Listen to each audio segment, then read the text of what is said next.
You already know that there are two types of letter, that is the formal letter and the informal letter.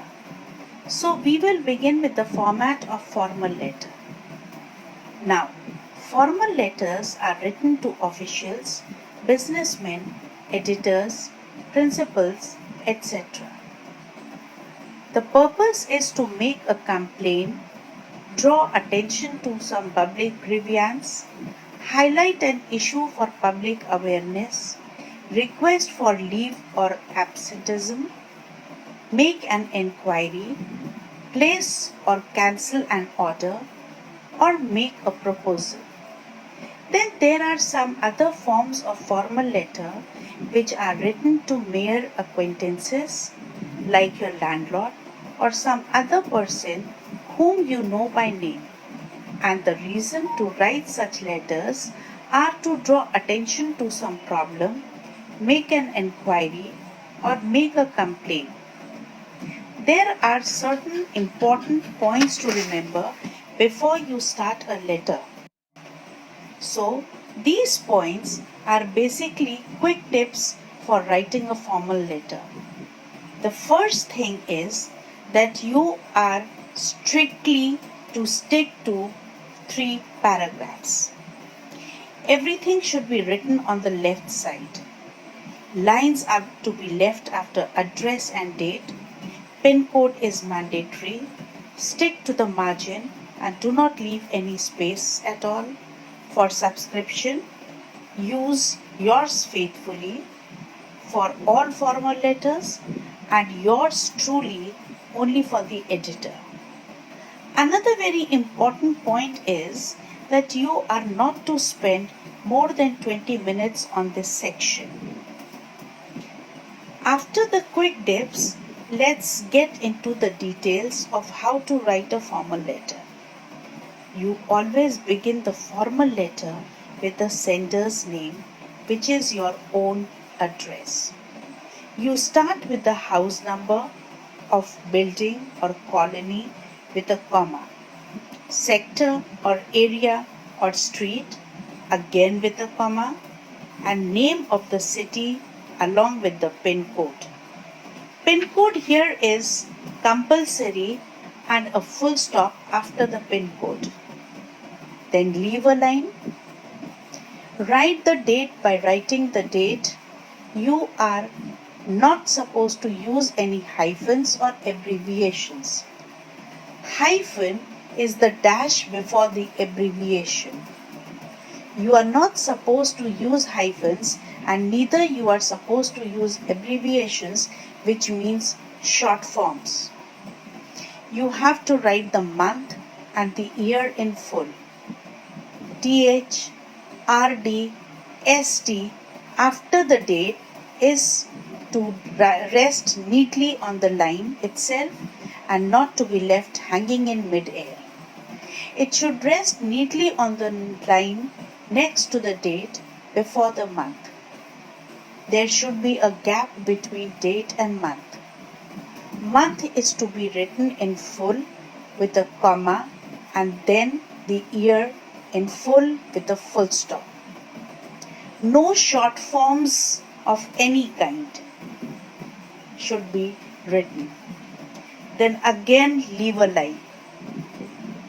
Then write the designation, for example, the principal, the commissioner, the mayor, and address of the recipient.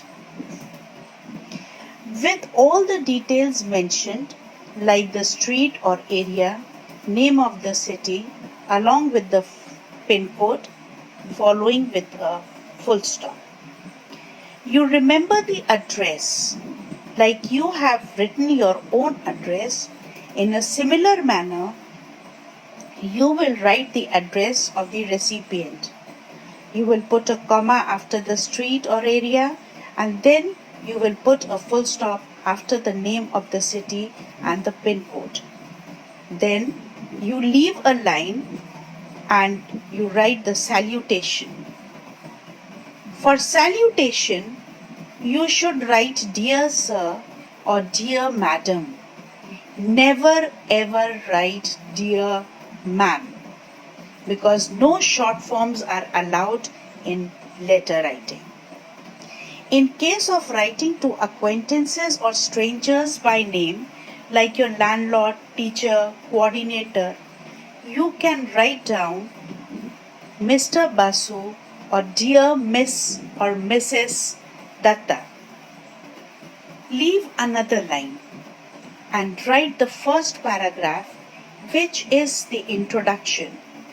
You can begin the paragraph like, I would like to bring to your notice then a pressing problem that has been a serious cause of concern.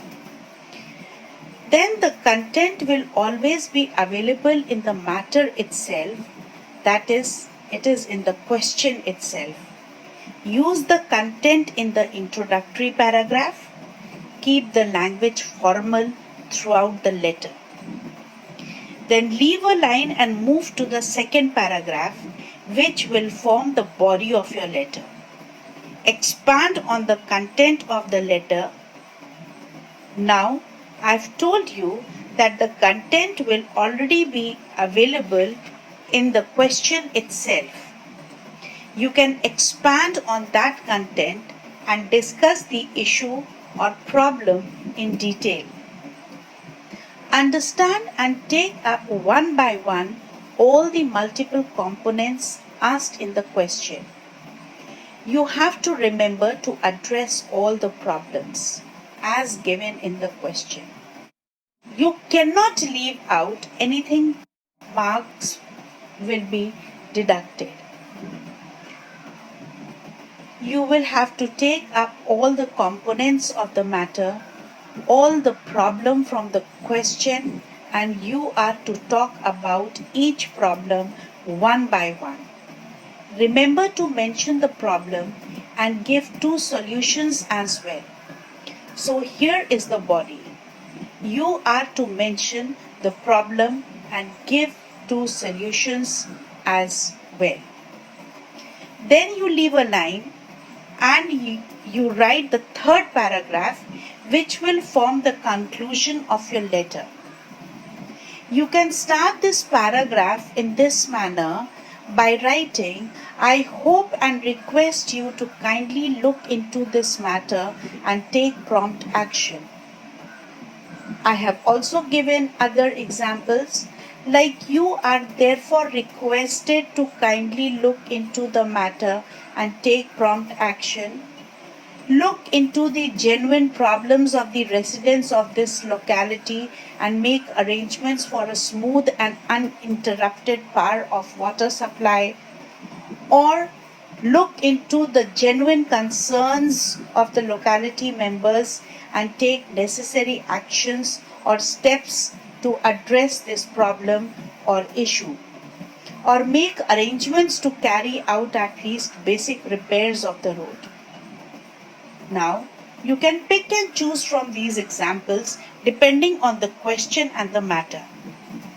The conclusion is always written in the form of a request.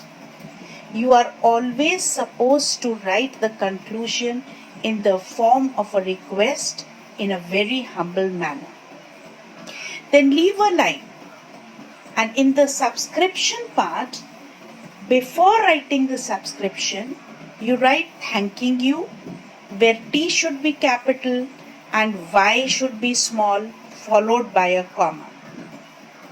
Then leave a line and write the subscription, where you will write yours faithfully or yours truly.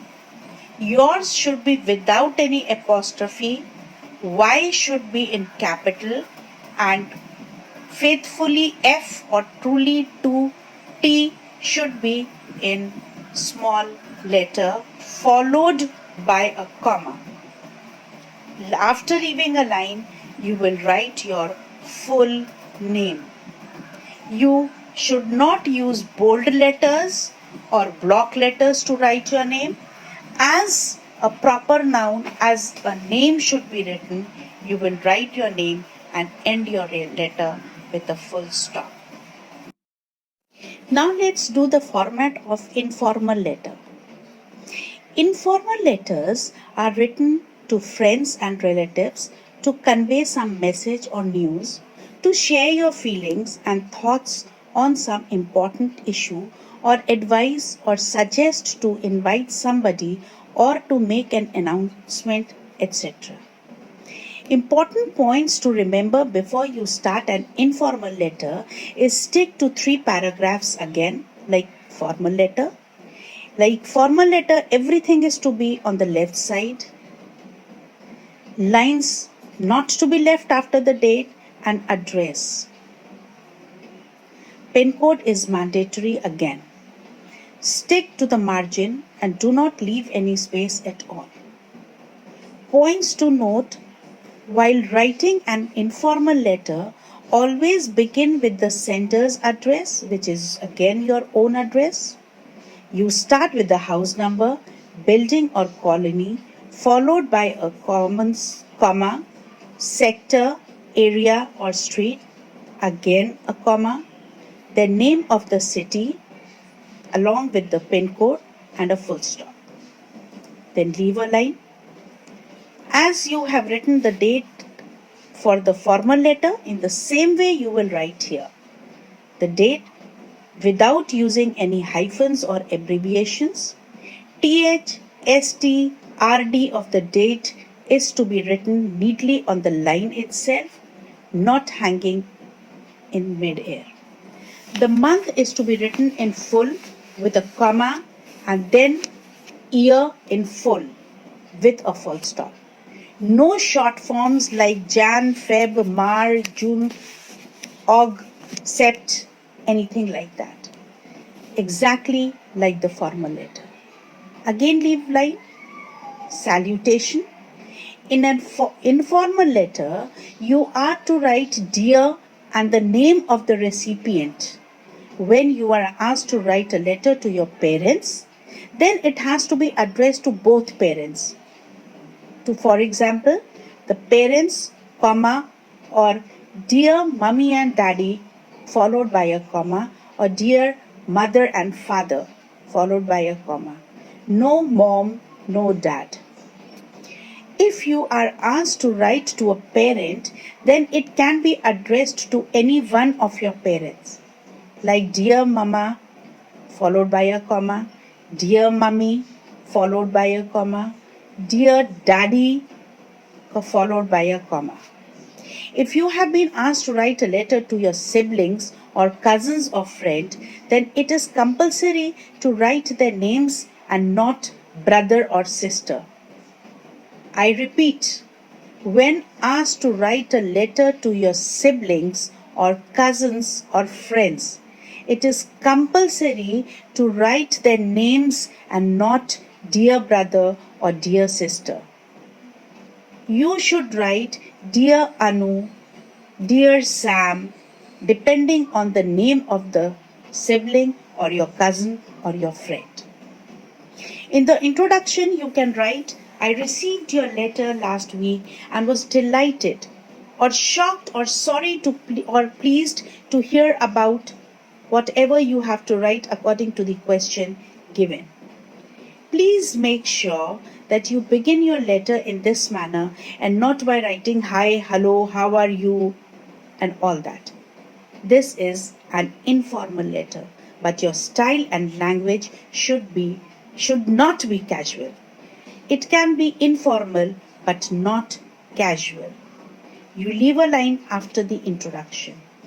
You go to the body, there you write the content of the letter, which should have 5 points at least, in about 5 to 6 lines minimum or maybe more. So while attempting an informal letter, you have to write 5 points in 5 to 6 lines in the body. Then leave a line and you write the conclusion. The third paragraph is the conclusion, which has your concluding sentences. You can conclude by writing, give my love to grandpa and grandma, or give my love to mummy and daddy. You can conclude by writing, convey my best wishes to the names of the people. Pay my regards to your parents and love to your brother and sisters. This is the case when you're writing it to your friend. I'm looking forward to your visit. I look forward to hearing from you. Please let me know if you can be of any help. We all miss you here. And then leave a line and you write the subscription. Here you will write your loving son or your loving daughter or your loving brother or your loving sister, your loving nephew, your loving niece, grandson, granddaughter, friend with a comma and then only your first name below that. Nothing. Do not write in bold or capital letters. Pay attention to all the points which I have given.